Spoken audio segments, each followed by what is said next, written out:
Hey friends, welcome back to another short lesson I like to call Brad Says. Today we're diving into one of the most important topics in RV ownership, winterizing your Airstream or RV. Here's all the things I'm going to cover. Why you might want to use both air and antifreeze in winterizing your trailer. Number 2, how to protect your black tank flush system. Number 3, if you're camping in extra cold weather, I have a few extra steps you may want to take. Sanitizing your tanks and water system. And finally, preparing your batteries for winter storage. I have full videos on most of these topics, and I'll share the links down below if you want to take a deeper dive into any one. But for now, let's jump in.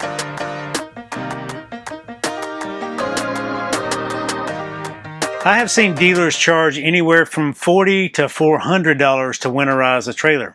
And that's ridiculous because you can easily do it yourself in less than an hour for just a few bucks. Basically the cost of some RV antifreeze and a few simple fittings to blow out your lines. Again, I've made complete videos on all these things, both from air perspective and from a winterization with antifreeze perspective. Both of them are solid methods, and I personally prefer antifreeze because it's faster based on the equipment that I have and carry with me. If you personally have a continuous flow of air from an air compressor in a tank, air can be fast, but you will never get all the water out of all the lines with air. And I use this analogy all the time. Think of a straw.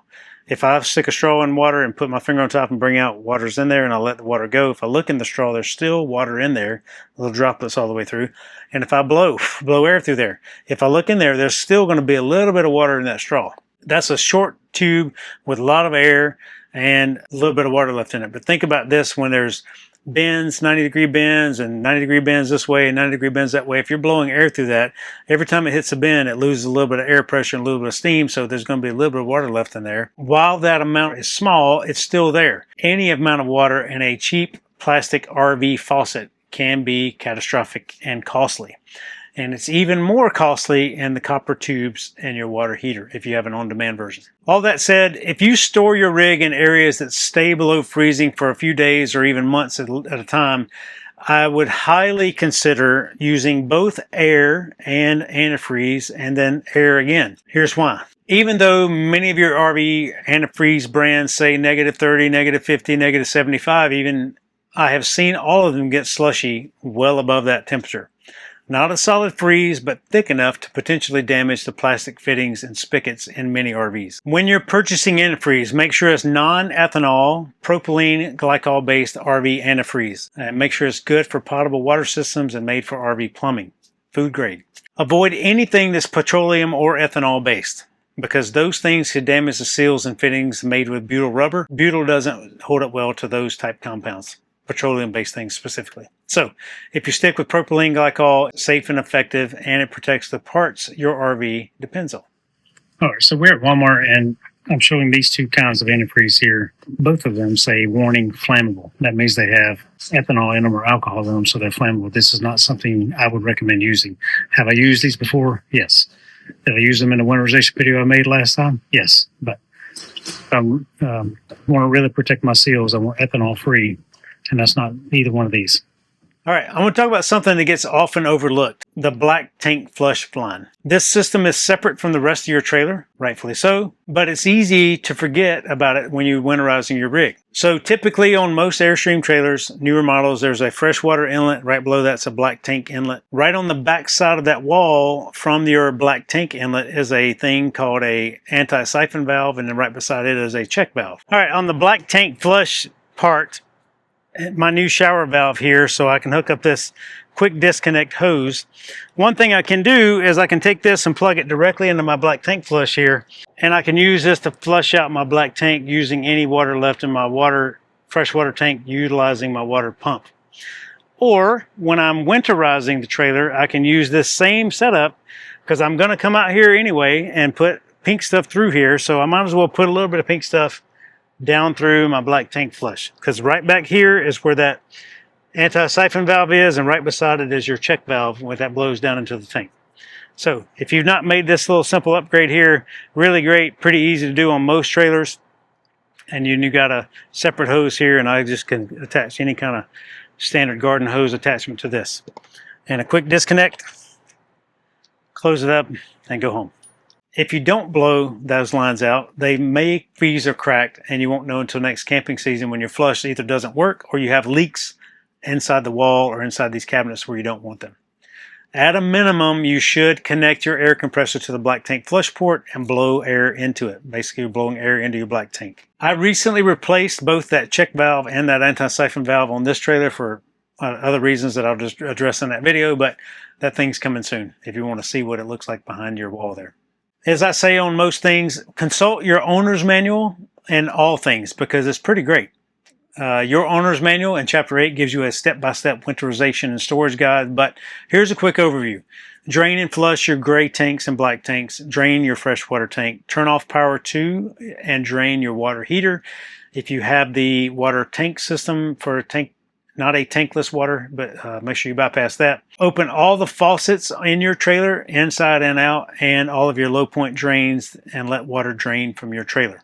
Now, down below your rig, if you climb underneath and look, there's some short red or white, potentially blue, depending on who plumbed it, pipe hanging out of the bottom of your trailer, or a brass fitting hanging out the bottom of your trailer. All those things need to be open. And if it doesn't have a valve on it outside, there's a valve inside the trailer that you can drain water from those things. Next step is to pump antifreeze through all the lines, both hot and cold, in your whole trailer. Please don't forget about your toilet.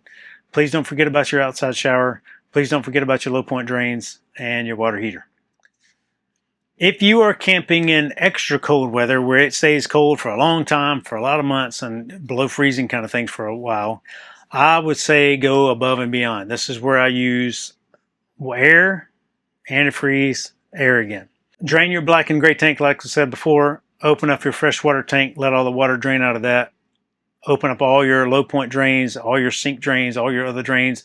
Let all the water drain out of those things. Then get an air compressor and blow air through your whole system.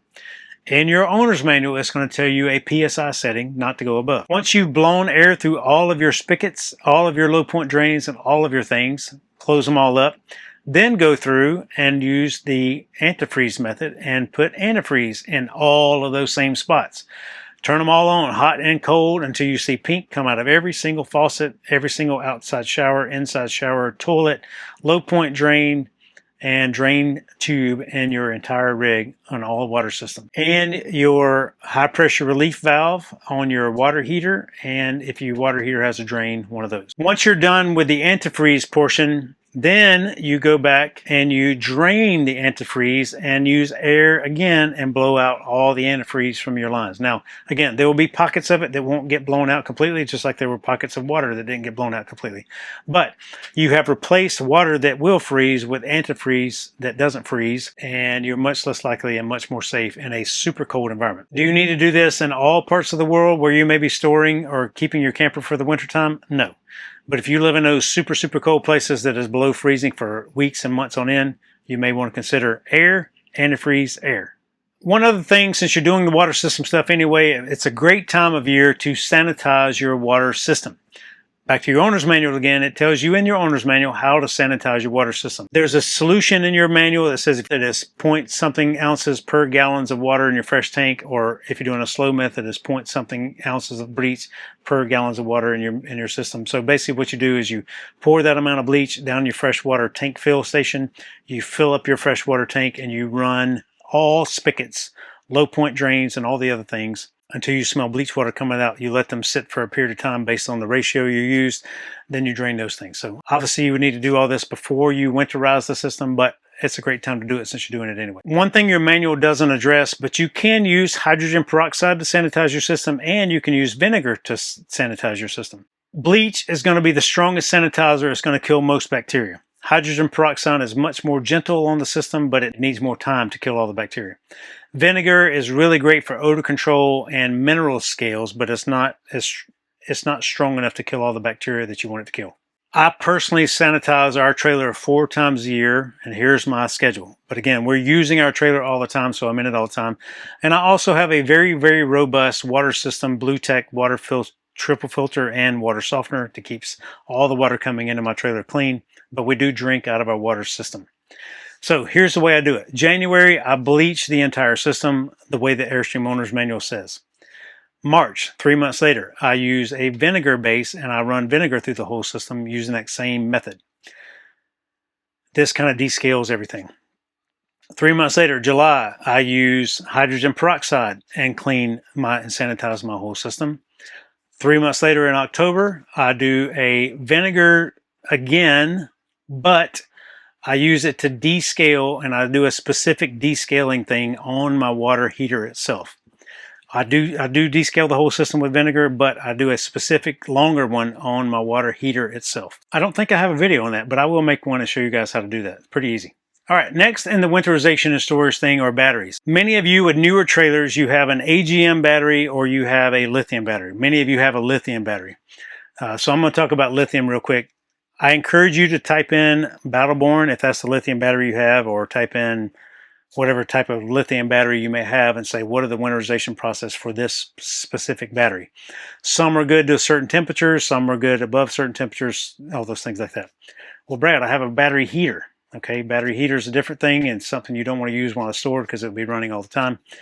But I digress. Battleborn says bring them to a full charge, then disconnect them from the trailer. Once you've disconnected them, they're good, unless it's below -10 degrees. If it's below -10 degrees, you need to bring them inside where it's going to be a little bit warmer. And that's disconnecting all the things from the battery. The Airstream has a battery disconnect switch, but it doesn't truly disconnect the battery from the trailer. That's what you need to do, disconnect the battery from the trailer. If you're going to do that, take a photo so you know where things are. Use painter's tape or whatever else and write on there, hot here, you know, number 1, number 2. You can mark all the wires and take a picture where you can see all the tape so you know where it all goes back to. If you have an AGM or somehow you still have a lead acid battery, those need to be stored and charged in a different way. So I would encourage you to look up your specific manufacturer's recommendations on what to do with your specific battery. And I'm not going into detail on those because there's so many brands out there that you could be using that there's too many things to try to talk about in a short video. Last things are, do not cover your Airstream with any type of tarp or covering or that type of thing. You see many of these other RVs out there in the world with a cover on them.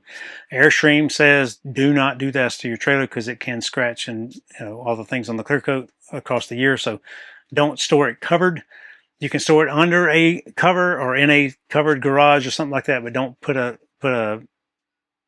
whatever the cover's on the cover. Depending on where you're storing it, concrete, asphalt, gravel, dirt, whatever else, I would recommend getting some rubber pads from Ox Blocks or rubber pads from Snap Pad and put those underneath the tires, so separating the tires from whatever it is you have them parked on. This can help prevent flat spots and it can also help prevent moisture wicking, pulling moisture coming from your tire into the ground or whatever you happen to be parked on. So that's another thing. And if you don't have a master applied coatings on your trailer or some other type of ceramic coating on your rig, it's also a great time to use your Walburnized wax and wax your trailer and wash it before you store it. All right, winterization does not have to be expensive or complicated. With a little bit of tools and a little bit of time and a little bit of antifreeze, you can protect your Airstream or RV from costly freeze damage and be ready to roll when spring returns without springing any leaks. If you want to go deeper onto any of these topics I've talked about, there's probably a video. I'll have them all linked below that I'll have online.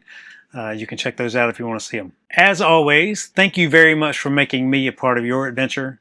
Thanks for making us a part of your day. And stay safe, travel safe, stay warm this winter, and I'll see you down the road, everybody. Have a wonderful day.